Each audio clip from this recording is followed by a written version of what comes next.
Hey, it's Sohaila. Welcome to Module 4.1. We're going to talk about editing. And so there's 4 different passes of editing, and we're going to talk about the first 2 passes for the most part this time. And so I'm really excited to get into this new module with you. First of all, I want you to think about that timeline, and I've shown you a picture so that you can use your last few months to do the best things in the best timing so that you don't get caught off guard. So as you think about your editing process, you're going to do some of your own, and then you're going to hand some of it off to a professional editor. I strongly suggest. Because once you start reading it, it's going to be hard for you to see every little thing for hundreds of pages, 100, 200, maybe even 300, whatever size book that you have. So first of all, I want you to think about those blocks that I showed you on the timeline. One of them says editing 2 to 4 weeks, and when I say that, I mean that's when you're going to be handing it off to the final copy editor / proofreader. And so what you do on this side of that editing is not on that final timeline. That final timeline is helping you realize when you need to hand it off to somebody for the cover design and all those details. Okay, so what you're going to be doing on your side is going to be a little different. First, you're going to print everything out double spaced and go through all of the content. And you can do this online first if you want, but I always catch everything better if it's printed in a hard copy. And I still remember how I did this in the summer. I printed mine off and put it in a 3-ring binder and took it to the pool.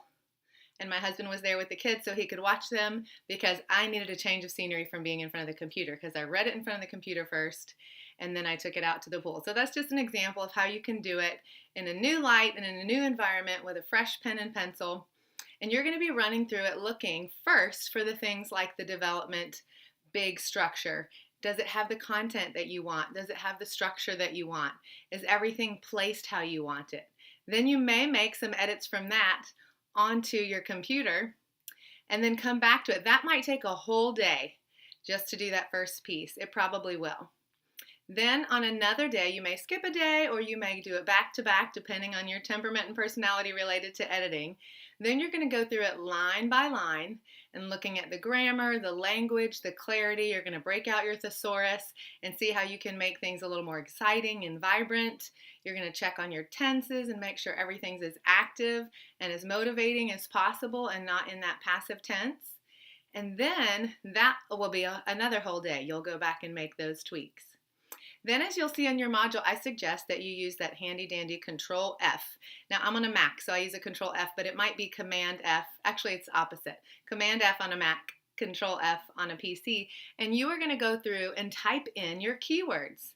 So break out those sticky notes and put a number on each sticky note as to how many times you find that word. So Command F or Control F, type the word on the sticky note, your keyword that you picked in the beginning that you've been tweaking all along. Write on the sticky note how many times it shows up, and then do that on each one so that you can make sure everything's in the balance that you want. Now, you don't have to do that, but for me, it was really helpful. I also did a Command F to see if there was, when I put my website or any links to my business in there so that I wasn't putting them too many together or clustering them. I also went through and checked any URLs if you want to have anything live or active on an eDoc type document. So all those things are what you can check with that Control F because it's going to find it. And if you find you need to replace something, you can use the Find and Replace tool. But it's really helpful for you to see the big picture and the balance and make sure you're not clustering things differently than you want to. So then you've kind of finished the developmental editing phase that you're going to do. And you've finished the best of your ability on the proofing and copy editing.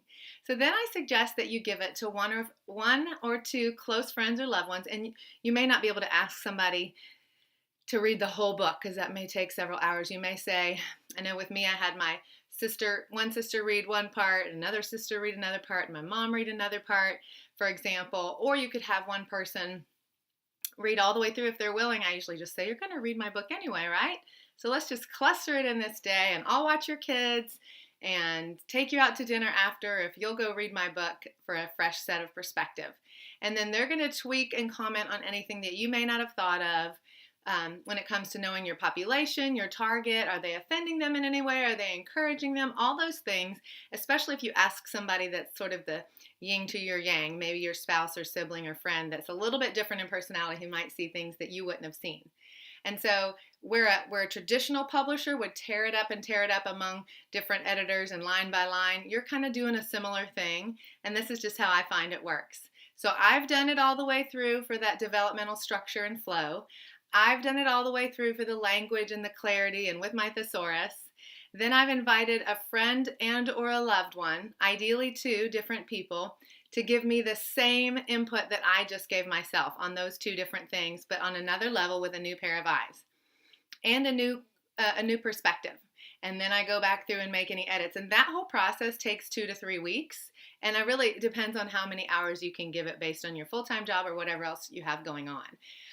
I suggest giving it to a retired English/grammar teacher, ideally a high school or college teacher. So if you don't know one, you might be surprised. They come out of the woodwork. I put it on Facebook and just say, anyone living near me have retired? Has anyone retired from the English grammar profession or know a family member, mom, or whatever that is, that wouldn't mind taking a look at my book? And usually they're pretty excited, and you can pay them a couple $100 to spend a weekend or a week doing that. And again, that might stretch your 2 to 3 weeks to 2 to 4, depending. And remember, you want to build in this wiggle room if you're on any kind of important timeline, because this might take longer than you think. They might hand it back to you with all kinds of red marks. It really depends on your grammar and your style, and if it's something that you were already good at or not, as one of your skills, writing, that is. Okay, so then you get it back from the grammar teacher and you don't touch it again. That is when you pass it off to your paid by the hour professional, and I have a suggestion who's also a dietitian, so she comes from a wellness perspective, and I would love to connect you with her. And she or whomever you already know will read through it again on those 2 levels, or you can hire her or whomever just for the proofreading aspect. But if you would like some feedback on the flow and the design, not the design, but the big picture of it all, you can also do that. And that should take about 2 to 4 weeks. That is what I was referring to on the timeline when I mentioned 2 to 4 weeks. And it depends on the person. You want to get on their radar in advance so it's not right during their 2-week family vacation or whatever it is, so that you can make sure that you're not running up against another project for them and you're not springing it on them at the last minute. So that's kind of how I do it in a nutshell.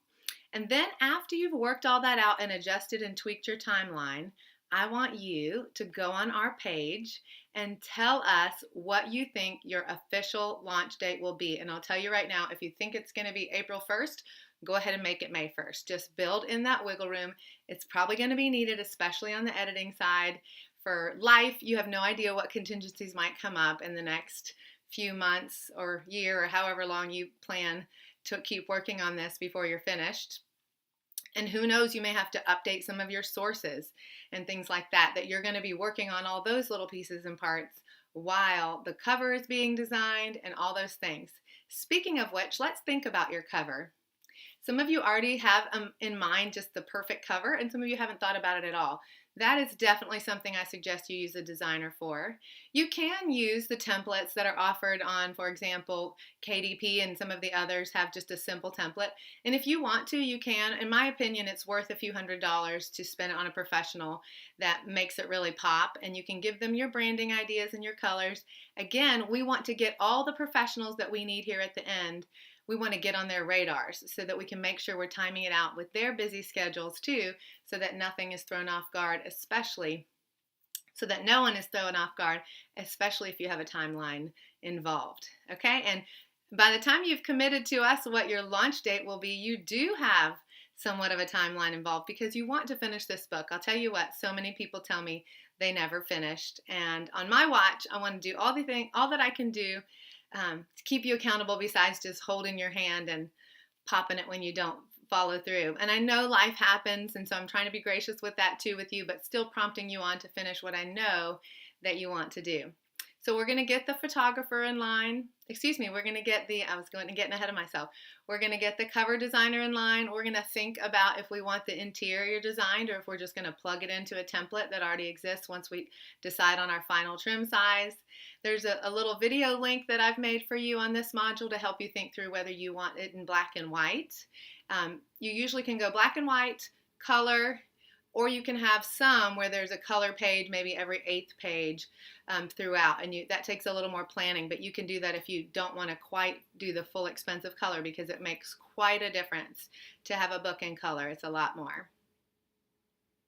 So just keep all that in mind as you keep going and trudging along. So you're going to update your timeline. You're going to announce to us what your official date is going to be. You're going to keep in the back of your head what we've talked about recently with getting your launch team together and all those pieces. And then you're going to need a headshot. And you have a little time for that, but again, as we work out this final timeline, I want you to be getting those in place so you don't find any of those surprising you. So if you don't have a professional headshot, go ahead and make an appointment to do that. Ask around for some local people who you trust. Look at some professional headshots of people that are local and see who's done them. Think about whether you want it indoors or outdoors. Think about what you want to convey with that picture. Perhaps you are going to be writing a fitness book, so you want a more fitness setting. Perhaps you love a picture of you at a wedding, but you're all fancy and your book is, a comical approach to newbies in the kitchen. Then you want to have a kitchen picture where you're looking a lot more relaxed. So it's not just the best picture of you, but it's one that conveys who you are and the tone that you want to portray all along when you're doing this. So get all those things together. And then, of course, as always, I want to check in with you every Monday on our accountability check-in. I want to see your face by that poll if you're in our Facebook group, and see that you are participating and that you are accomplishing all of your goals as you go, your platform goal, your writing habit goal, and staying on top of those 3 main social media outlets that you're going to be focusing on, whether that's using blogs or Facebook posts or tips of the week or video blurbs and clips, whatever it is, you want to stay on top of that. So when this book is finished, your target audience is waiting and excited to get it in their hands. So keep up the great work. On our next module, our next segment of this module is going to be talking about those last pieces of editing in a little more detail. So I look forward to talking with you soon. Thank you.